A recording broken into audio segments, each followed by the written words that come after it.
Hello friends.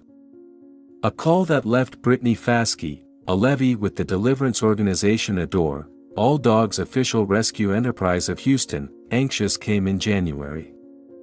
A construction worker in Houston, Texas, noticed an injured whole bull with half of its face missing. According to the man, the canine hid in the backcountry and refused to allow anyone approach too close. The woman was taken suddenly by the call and rushed to the spot.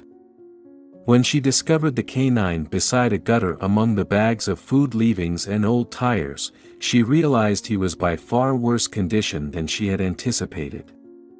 The canine was in similar horrible shape that she allowed the stylist she could do was relieve his agony. The canine made a warning scowl as she approached, but it didn't startle her.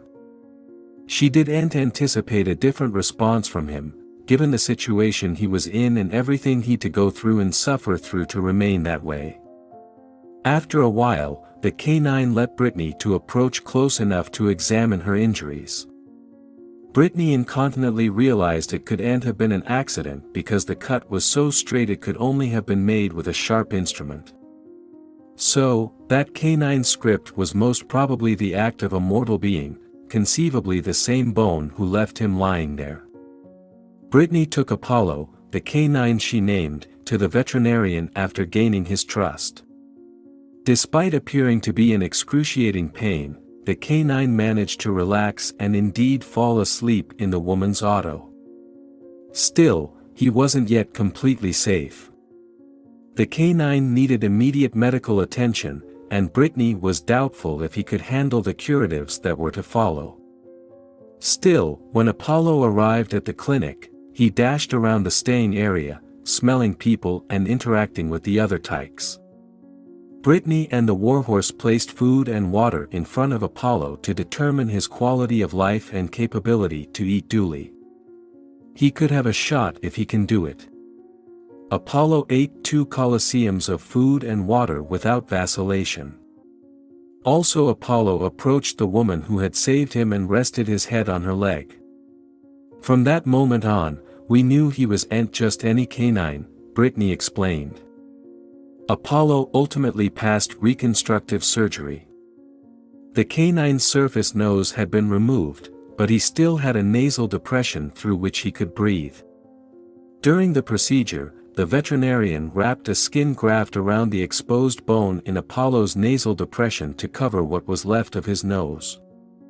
While the warhorse had to remove part of the canine's top jaw and some teeth, he was still suitable to maintain enough of his mouth for him to eat and drink regularly.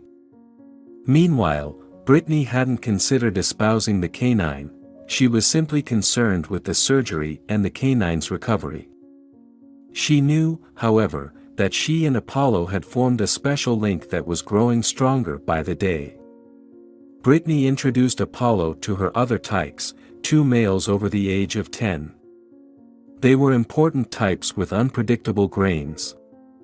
2 old men who are grumpy. I wasn't sure if they could take another canine.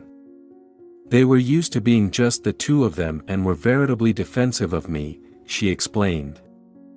Formerly again, Apollo outperformed Brittany's prospects. Apollo not only accepted the new canine, but he also adored the elder tykes.